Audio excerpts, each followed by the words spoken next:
हमने जहाँ पे अपनी पिछली क्लास को ब्रेक दिया था वहीं से हम लोग फिर से स्टार्ट करते हैं और इस वीडियो में हम लोग पढ़ेंगे कि भाज्य संख्या क्या है, अभाज्य संख्या क्या है। तो देखिए हम लोग चलते हैं अपने टॉपिक पर।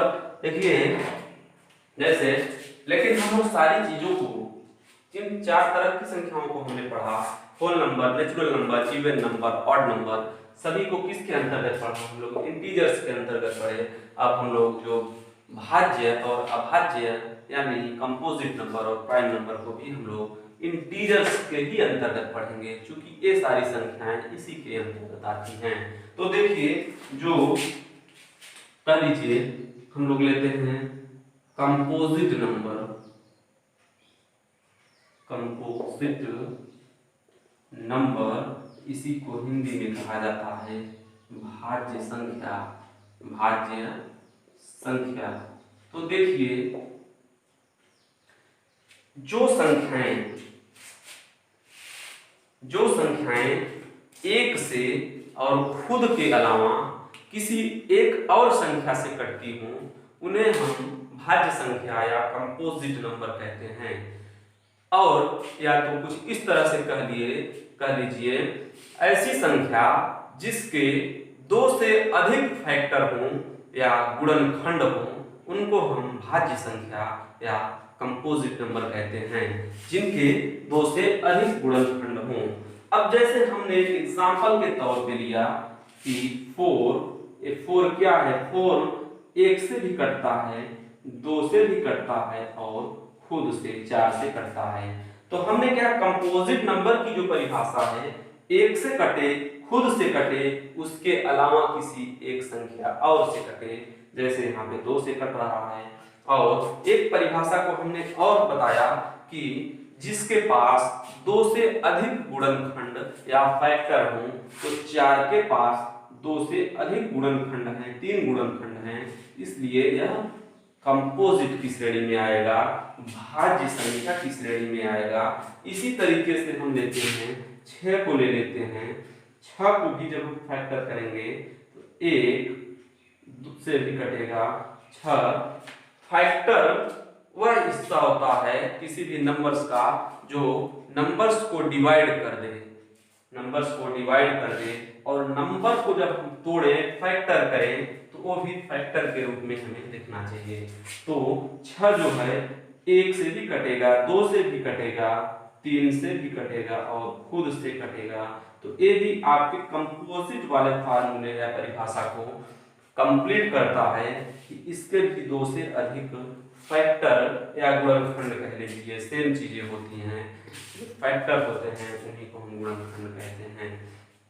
तो 4, 6 इस तरीके से बहुत सारी संख्याएं 8, 9, 10, 12, 14, 15 इस तरीके से बहुत सी संख्याएं जिनके पास 2 से अधिक गुणनखंड हों या फैक्टर हों, वो किसकी श्रेणी में आते हैं? आपके कंपोजिट नंबर यानी भाज्य संख्या की श्रेणी में आते हैं। अगर परिभाषा के रूप में अगर इसे लिखेंगे, जिसके पास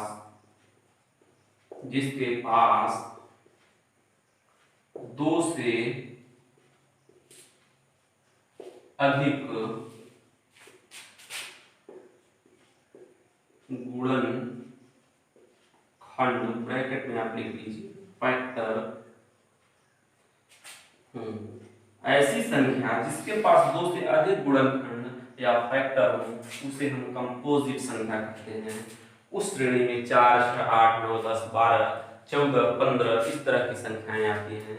4 आपका सबसे छोटी स्मॉलेस्ट कंपोजिट नंबर है, तो इसका भी स्क्रीनशॉट ले लीजिए। फिर हम लोग पढ़ते हैं अभाज्य संख्या।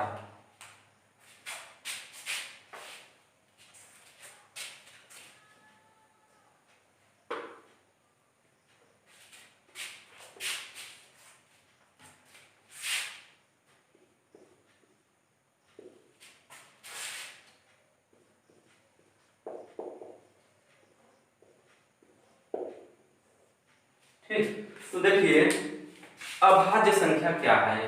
अभाज्य जो एक के अलावा और खुद के अलावा किसी से भी भाज्य न हो, किसी से भाग न दिया जा सके, या उसका जब हम गुणनखंड करें तो एक और खुद में टूटे और कोई उसका फैक्टर न हो।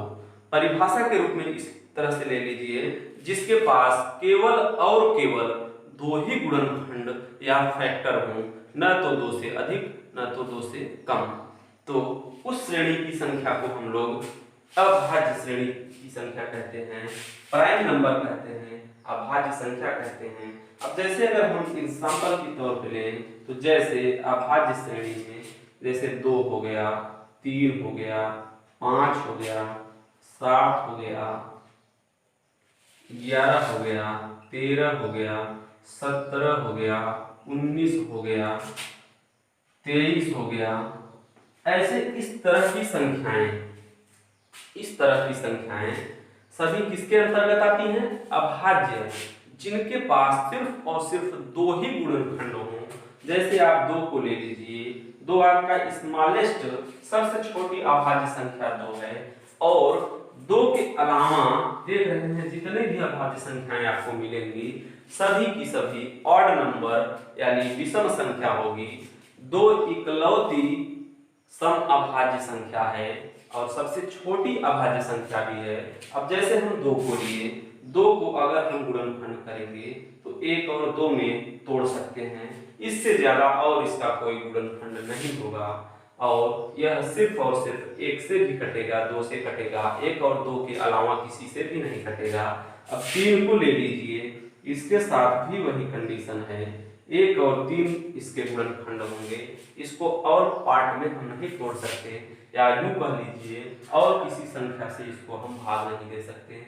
इस तरीके से जितनी भी अभाज्य संख्याएं हैं सबका हाल वही है, सभी परेशान हाल हैं कि इनके पास एक के और खुद के अलावा कोई फैक्टर या गुणनखंड नहीं है, तो इनको हम अभाज्य संख्या की श्रेणी में रखते हैं और इसको रूढ़ नंबर भी कहते हैं।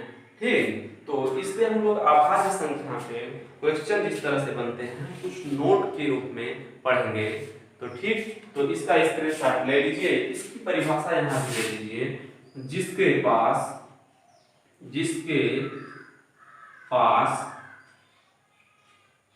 सिर्फ 2 गुणनखंड या फैक्टर कह लीजिए, जिसके पास सिर्फ 2 गुणनखंड या फैक्टर हो, अभाज्य श्रेणी में आता है, ना तो 2 से अधिक। अब देखिए, ना तो 2 से अधिक और ना तो 2 से कम, सिर्फ 2, यानी केवल और केवल 2 ही हों। अगर कम भी रहेगा तब भी हम उसको अभाज्य नहीं कहेंगे।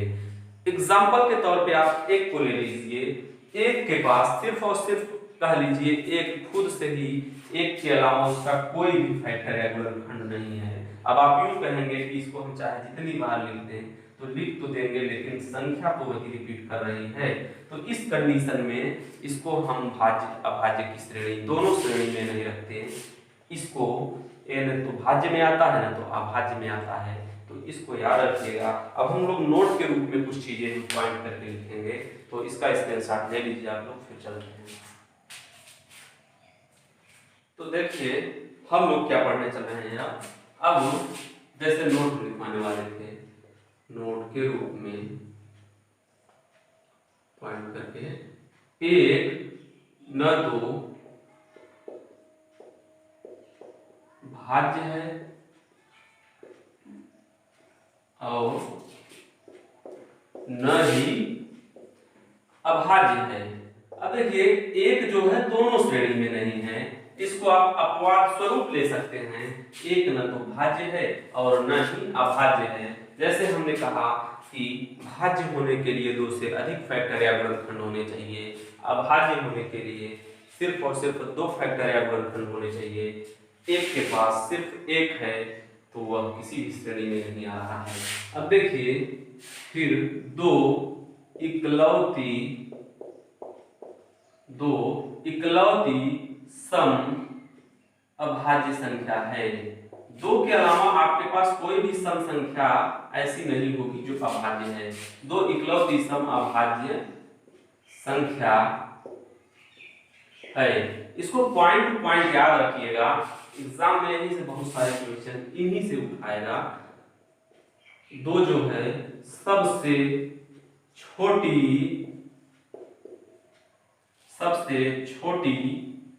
अभाज्य संख्या है, अभाज्य संख्या है, ठीक। और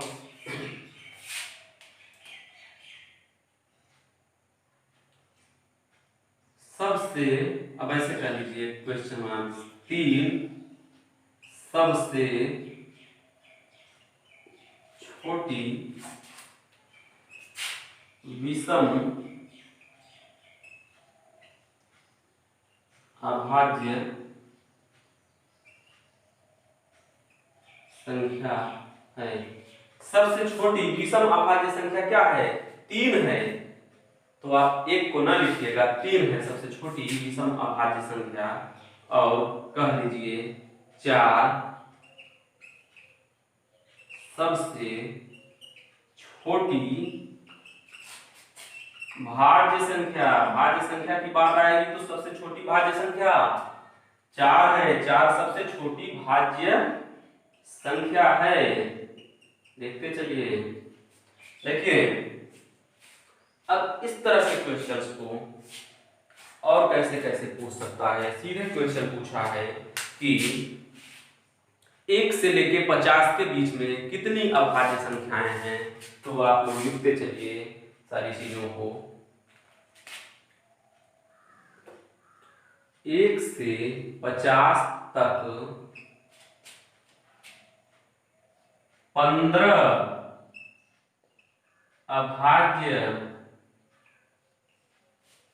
संख्या हैं। 1 से 50 तक 15 अभाज्य संख्या हैं। कितनी? 15। और फिर 51 से लेके 100 तक कितनी अभाज्य संख्या हैं? सब। 51 से 100 तक कुल 10 अभाज्य संख्याएं हैं। कितनी? 10 अभाज्य संख्या हैं। अब देखिए, अगर 1 से 50 तक 15 अभाज्य संख्या हैं, 51 से लेके 100 तक 10 अभाज्य संख्या हैं, तो अगर यहीं से पूछ ले 1 से 100 तक कितनी अभाज्य संख्या हैं?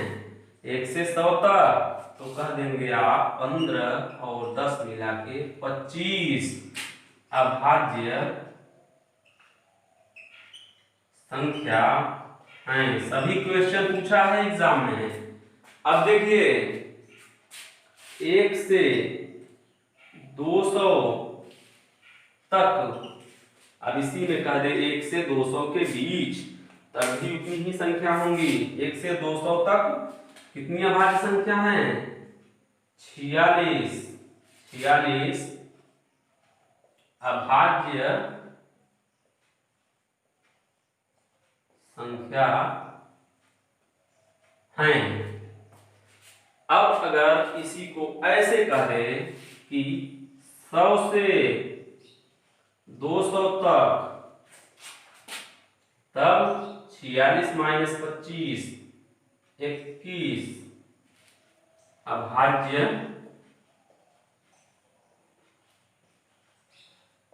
संख्या है। 100 से 200 तक कितनी अभाज्य संख्या है? 21। तो इसका स्क्रीनशॉट ले लीजिए, फिर हम लोग चलते हैं आगे।